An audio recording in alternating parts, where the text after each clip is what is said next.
Hello friends, welcome to my channel. Friends, మా channel మీరు first time చూస్తున్నట్లయితే తప్పకుండా సబ్స్క్రైబ్ చేసుకోండి. పక్కనే ఉన్న బెల్ ఐకాన్ని క్లిక్ చేసి ఆల్ ఆప్షన్ని సెలెక్ట్ చేసుకోండి. ఫ్రెండ్స్, ఈ వీడియో చాలా ఇంట్రెస్టింగ్గా ఉండబోతుంది. తప్పకుండా చివరి వరకు చూడండి. ఇక స్టోరీలోకి వెళ్ళినట్లయితే నర్మద, ప్రేమ ఇద్దరూ కూడా వేదవతి గురించే ఆలోచిస్తూ చాలా బాధపడుతూ ఉంటారు.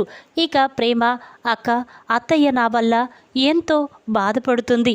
నా వల్ల మావయ్యతో మాటలు పడవలసి వచ్చింది. ఇప్పుడు అత్తయ్య దగ్గరికి వెళ్ళాలంటేనే భయంగా ఉంది అని ప్రేమ అనగానే అప్పుడు నర్మద, చూడు ప్రేమ, అత్తయ్య నిన్ను అర్థం చేసుకుంటుంది. మన గురించి తప్పుగా ఏమీ అనుకోదు. పద, అత్తయ్య కిచెన్లో వంట చేస్తూ ఉంటుంది, వెళ్దాం పద అని చెప్పి ఇక నర్మద, ప్రేమ ఇద్దరూ కూడా వేదవతి దగ్గరికి వచ్చి, అత్తయ్య మీరు ఈరోజు ఎంత ముద్దుగా ఉన్నారో, చాలా ముద్దొస్తున్నారు అని చెప్పి నర్మద, ప్రేమ ఇద్దరూ కూడా వేదవతిని పొగుడుతూ ఉంటారు. ఇక అది విన్న వేదవతికి చాలా కోపం వస్తుంది. ఏయ్ ఆపండి అని ఒక్కసారి అనేసరికి నర్మద, ప్రేమ షాక్ అయిపోతారు. ఇక వేదవతి, ఏంటే ఏమనుకుంటున్నారు? మిమ్మల్ని నమ్మినందుకు నన్ను భలే మోసం చేశారు కదే అని వేదవతి అనగానే అప్పుడు ప్రేమ, అది కాదత్తయ్య, నేను చెప్పేది విను, నేను చెప్పేది నమ్ము అని ప్రేమ అంటూ ఉంటే ఇక వేదవతి, ఏం చెప్తావే? నువ్వు చెప్పేది వింటే నన్ను మోసం చేస్తావు, నా గురించి చెడుగా చెప్తావు, అంతే కదా అని చెప్పి వేదవతి అంటూ ఉంటే అప్పుడు నర్మద, అత్తయ్య అది కాదత్తయ్య, ప్లీజ్ ఒక్కసారి ప్రేమ గురించి కూడా ఆలోచించవచ్చు కదా అని నర్మద అనగానే అప్పుడు వేదవతి, ఏయ్ దీనికంతటి కారణం నువ్వే ప్రేమని డ్యాన్స్ క్లాస్కి పంపించావు. ఇంట్లో ఆ నిజం ఎవరికీ చెప్పకుండా మీరిద్దరి మధ్య దాచిపెట్టి ఈరోజు మీ మామయ్య ముందు నన్ను నానా మాటలు అనిపించారు. మీ మామయ్య అలా మోసం చేసిందానిలా నన్ను నిలదీస్తూ ఉంటే నా ప్రాణం తీసేసినట్టు ఉందే. 25 సంవత్సరాల మా పెళ్లిలో ఏ రోజు కూడా ఆయన ఒక్క మాట కూడా నన్ను తిట్టలేదు. కానీ ఈరోజు మీ వల్ల ఆయన ముందు తలదించుకునే పరిస్థితి వచ్చింది. నన్ను నమ్మను కూడా నమ్మడం లేదు, నా మొహం కూడా చూడడం లేదే. అదే కదే మీరు నాకు చేసింది. చూడు, కోడళ్ళు అని నెత్తిలో పెట్టుకుంటే నాకు ఎంత అన్యాయం చేశారు కదే అని చెప్పి ఇక వేదవతి బాధపడుతూ అక్కడి నుంచి వెళ్ళిపోతూ ఉంటుంది. ఇక అదంతా వింటున్న శ్రీవల్లి మాత్రం చాలా సంతోషపడుతూ ఉంటుంది. ఎలాగైనా నర్మద ప్రేమని అత్తయ్య నుండి శాశ్వతంగా దూరం చెయ్యాలి, అలా అయితేనే ఇక అత్తయ్య వాళ్ళని నమ్మదు అని చెప్పి శ్రీవల్లి అనుకుంటూ ఉండగా ఇక ప్రేమ మాత్రం వేదవతి అన్న మాటల గురించే బాధపడుతూ ఉంటుంది. అప్పుడు నర్మద, చూడు ప్రేమ, అత్తయ్య ఈరోజు కాపుకపోతే రేపైనా అర్థం చేసుకుంటుంది, నువ్వేమీ బాధపడకు అని నర్మద అనేసరికి అప్పుడు ప్రేమ, లేదక్క, ఇలా చూస్తుంటే అత్తయ్య నన్ను ఎప్పటికీ అర్థం చేసుకోనట్టే ఉంది. మామయ్య ధీరజ్ మీద చాలా కోపంగా ఉన్నాడు, అత్తయ్య నా మీద చాలా కోపంగా ఉంది. మా ఇద్దరి పరిస్థితి చూస్తుంటే నాకు ఏం చేయాలో కూడా అర్థం కావడం లేదు అని చెప్పి ఇక ప్రేమ అక్కడి నుంచి వెళ్ళిపోతుంది. నర్మద మాత్రం, ఏంటి ప్రేమ జీవితం ఇలా అయిపోయిందేంటి అని చెప్పి అనుకుంటూ ఉంటుంది. ఇక శ్రీవల్లి అదంతా విని చాలా సంతోషపడుతూ, చూడు నర్మద, ప్రేమ, మీరు నన్ను నా గురించి, మా పుట్టింటి గురించి నిజాన్ని తెలుసుకొని నన్ను ఇంట్లో నుంచి పంపేయాలని పెద్ద ప్లాన్తోనే ఉన్నారు కదా. చూడు, ఇదే టైం అదునుగా తీసుకొని నిన్ను నర్మదని ఇంట్లో నుంచి బయటికి పంపిస్తాను, అత్తయ్య నుంచి శాశ్వతంగా దూరం చేస్తాను అని చెప్పి ఇక శ్రీవల్లి అనుకుంటూ ఉంటుంది. ఇక వేదవతి మాత్రం రామరాజు గురించే ఆలోచిస్తూ చాలా బాధపడుతూ ఉంటుంది. ఇక రామరాజు ఆ చైర్లో కూర్చొని, ఏంటి బుజ్జమ్మ ఇలా చేసావేంటి? అసలు నా పెళ్ళి అయిన దగ్గర నుంచి ఏ రోజు కూడా నన్ను మోసం చేయలేదు, నాతో అబద్ధం చెప్పలేదు.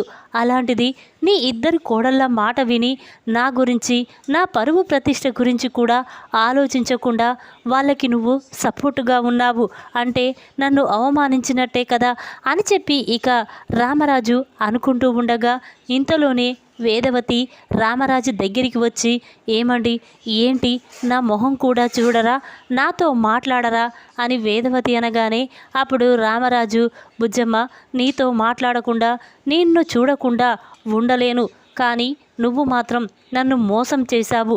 నీ ఇద్దరి కోడళ్ళ మాట విని నా పరువు ప్రతిష్ట గురించి ఆలోచించకుండా వాళ్ళు చెప్పినట్టే చేసి మీ అన్నయ్య ముందు నన్ను తలదించుకునేలా చేశావు అని చెప్పి రామరాజు అంటూ ఉంటే అప్పుడు వేదవతి, నిజమండి, నిజంగా చెప్తున్నాను, ప్రేమ డ్యాన్స్ క్లాస్ గురించి నాకు అస్సలు తెలియదు, ప్రేమ నాతో చెప్పలేదండి, నన్ను నమ్మండి అని వేదవతి బ్రతిమిలాడుతూ ఉన్న రామరాజు మాత్రం, చూడు బుజ్జమ్మ, మీ వాళ్ళు ఎప్పుడు నన్ను అనాథ, నీకు ఎవరూ లేరు అని నన్ను ఎంతో అవమానించేవారు. ఈరోజు నువ్వు కూడా నన్ను ఒంటరివాణ్ణి చేశావు. నీ కోడళ్ళ మాట విని నన్ను ఎవరూ లేని వాడిలా నీ రోజు అందరి ముందు నిలబెట్టావు అని చెప్పి ఇక రామరాజు బాధపడుతూ ఉంటాడు. ఇక ఆ మాటలు విన్న వేదవతి చాలా కోపంతో రూమ్లోకి వెళ్ళిపోతుంది. ఇక రామరాజు మాత్రం, బుజ్జమ్మ, నిన్ను బాధ పెట్టాలని కాదు, కానీ నువ్వు నాకు చెప్పకుండా ఈ విషయం దాచినందుకు నీ మీద నాకు చాలా కోపంగా ఉంది, కానీ నీతో మాట్లాడకుండా నేను ఉండలేను అని చెప్పి ఇక రామరాజు అనుకుంటూ ఉంటాడు. వేదవతి తన రూమ్లోకి వెళ్ళి ఇక రామరాజు అన్న మాటల గురించే ఆలోచిస్తూ చాలా బాధపడుతూ ఉంటాడు. ఎన్నడూ లేనిది ఈరోజు ఆయన నన్ను అవమానించాడు, ఒక మోసగత్తెలా నన్ను చూస్తున్నాడు, నాతో మాట్లాడడం కూడా ఆయనకి ఇష్టం లేదు అని చెప్పి ఇక వేదవతి, నేను బ్రతికుండడంలో లాభం లేదు, నేను ఈ లోకాన్ని విడిచే వెళ్ళిపోతాను, ఆయన అంతలా అవమానించిన నన్ను ఇక నేను బ్రతకూడదు అని చెప్పి ఇక వేదవతి అనుకుంటూ ఉంటుంది. ఇక వేదవతి ఆలోచిస్తూ ఉండగా వేదవతికి ఒక ఆలోచన వస్తుంది. అవును, నేను ఆయన నుండి శాశ్వతంగా దూరమైపోతాను, ఆయన చూయించే కోపం తట్టుకోలేకపోతున్నాను, ఆయనతో మాట్లాడకుండా ఉండలేకపోతున్నాను అని చెప్పి ఇక వేదవతి తన దగ్గర ఉన్న కొన్ని నిద్ర మాత్రలను తీసుకొని అవి చూస్తూ, చూడండి, ఈ రోజుతో నేను నీకు శాశ్వతంగా దూరమైపోతున్నాను, నీ ముందు ఒక మోసగత్తెలా మోసం చేసిన దానిలా నేను నిలబడలేకపోతున్నాను, అందుకే ఈ నిర్ణయం తీసుకున్నాను, నన్ను క్షమించండి అని చెప్పి ఇక వేదవతి ఆ నిద్ర మాత్రలు తీసుకుంటుంది. ఇక అవి వేసుకొని నిద్రపోతూ ఉంటుంది. ఇక రామరాజు అందరూ కూడా భోజనం చేస్తూ ఉంటారు. ఇక రామరాజు, ఏంటి శ్రీవల్లి, మీ అత్తయ్య ఇంకా భోజనానికి రాలేదా అనగానే అప్పుడు శ్రీవల్లి, లేదు మావయ్య, అత్తయ్య పాపం చాలా బాధపడుతుంది, ఒంటరిగా గదిలోనే కూర్చొని ఎవరిని లోపలికి రానివ్వడం లేదు అని శ్రీవల్లి అనగానే అప్పుడు రామరాజు, లేదు శ్రీవల్లి, వెళ్ళి బుజ్జమ్మని తీసుకురా అని చెప్పి అనేసరికి ఇక శ్రీవల్లి వెంటనే వేదవతి దగ్గరికి వెళ్తుంది. ఇక డోర్ తీసి అత్తయ్య అని పిలవగానే ఇక వేదవతి స్పృహ లేకుండా బెడ్ మీద పడి ఉండి ఇక నోటు నుండి నురుగలు వస్తూ ఉంటాయి. అది చూసిన శ్రీవల్లి ఒక్కసారే అత్తయ్య అని గట్టిగా అరుస్తుంది. ఆ మాటలు విన్న అందరూ కూడా ఒక్కసారే షాక్ అయిపోతారు. ఇక వెంటనే రామరాజు అక్కడికి వెళ్ళి, ఏంటి శ్రీవల్లి, ఏం జరిగింది అని ఇక వేదవతిని చూసేసరికి వేదవతి అలా బెడ్ మీద పడి ఉండడం చూసి రామరాజు ఒక్కసారి షాక్ అయిపోతాడు. ఇక వెంటనే, ఏంటి బుజ్జమ్మ, ఏం చేసుకున్నావు, నేను ఒక్క మాట అన్నందుకు నువ్వు ఇలా చేసుకుంటావని అస్సలు ఊహించుకోలేకపోయాను అని చెప్పి వెంటనే రామరాజు, ఒరేయ్ పదరా, మీ అమ్మని హాస్పిటల్కి తీసుకువెళ్దాం పదండి అని చెప్పి ఇక రామరాజు చాలా బాధపడుతూ అందరూ కలిసి వేదవతిని హాస్పిటల్కి తీసుకువెళ్తారు. ఇక రామరాజు వెంటనే డాక్టర్తో, డాక్టర్, ఎలాగైనా నా భార్యని బ్రతికించండి ప్లీజ్, మీకు దండం పెడతాను అని చెప్పి రామరాజు డాక్టర్ని బ్రతిమిలాడుతూ ఉంటాడు. ఇక అది చూసిన డాక్టర్, చూడండి రామరాజు గారు, మేము చేసే ప్రయత్నం చేస్తాం, కానీ మీరెందుకు అలా కంగారు పడుతున్నారు, ఆగండి అని చెప్పి ఇక వెంటనే డాక్టర్ వేదవతిని తీసుకొని ఐసీయూలోకి వెళ్ళి ట్రీట్మెంట్ చేస్తూ ఉంటారు. ఇక అందరూ కూడా బయటే ఉండి చాలా బాధపడుతూ ఉంటారు. ఇక రామరాజు చాలా కోపంగా ప్రేమ దగ్గరికి వచ్చి, చూడు ప్రేమ, ఇదంతా నీ వల్లే, నువ్వు చేయడం వల్లే నేను ఈరోజు వేదవతిని అనకూడని మాటలు అన్నాను. నేను ఒక్క మాట అనడంతో వేదవతి శాశ్వతంగా నా నుండే దూరమైపోవాలనుకుంది.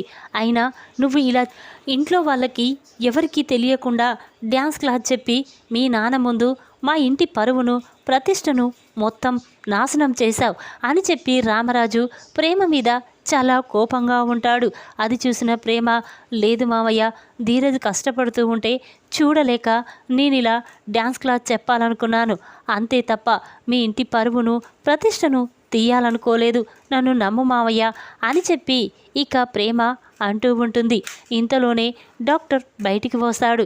ఇక డాక్టర్ను చూసిన రామరాజు, డాక్టర్, ఇప్పుడు నా బుజ్జమ్మకి ఎలా ఉంది, ఎలాంటి ప్రాబ్లం లేదు కదా అని రామరాజు అనేసరికి అప్పుడు డాక్టర్, చూడు రామరాజు, ఇంట్లో ఏదైనా గొడవ జరిగిందా, చూడు వేదవతి తను నిద్ర మాత్రలు తీసుకుంది, ఇక కొంచెం కాస్త లేట్ అయితే వేదవతి ప్రాణాలతో ఉండేదే కాదు, మీ అందరినీ వదిలి వెళ్ళిపోయేది అని చెప్పి ఇక డాక్టర్ చెప్పగానే ఆ మాటలు విన్న అందరూ కూడా ఒక్కసారి షాక్ అయిపోతారు. ఇక రామరాజు, డాక్టర్, బుజ్జమ్మని చూడొచ్చా అనేసరికి అప్పుడు డాక్టర్, లేదు రామరాజు, తను స్పృహలోకి వచ్చాక నేనే వెళ్ళమంటాను అని చెప్పి డాక్టర్ అక్కడి నుంచి వెళ్ళిపోతాడు. ఇక కాసేపటి తర్వాత నర్స్ బయటికి వచ్చి, చూడండి ఆవిడ స్పృహలోకి వస్తుంది, ఎవరైనా రండి అని చెప్పగానే ఇక రామరాజు, చందు, సాగర్, ధీరజ్ అందరూ కూడా వేదవతి దగ్గరికి వెళ్తారు. ఇక రామరాజు, ఏంటి బుజ్జమ్మ, నేను ఒక మాట అన్నందుకు నువ్వు నా నుండి శాశ్వతంగా దూరం అయిపోవాలా అని చెప్పి రామరాజు అంటూ ఉంటే అప్పుడు వేదవతి, చూడండి అసలు ప్రేమ డ్యాన్స్ క్లాస్ విషయం నాకు తెలియదు, ప్రేమ ఇంట్లో వాళ్ళకి ఎవరికి చెప్పలేదు, నేను నిజం చెప్తున్నాను, నన్ను నమ్మండి, నేను మిమ్మల్ని మోసం చెయ్యలేదు, మీతో ఎప్పుడూ అబద్ధం చెప్పలేదు, ఇప్పటికైనా నన్ను నమ్ముతారా అని చెప్పి వేదవతి అనగానే అప్పుడు రామరాజు, చూడు బుజ్జమ్మ, ఆవేశంలో ఏదో నువ్వు మోసం చేశావని, ఎప్పుడు అబద్ధమాడని నా ముందు ఈ నిజాలు దాచిపెట్టావని తట్టుకోలేక నిన్ను తిట్టాను, అంతే తప్ప నువ్వు నా నుండి శాశ్వతంగా దూరం చేసుకోవాలని నిన్ను అనలేదు.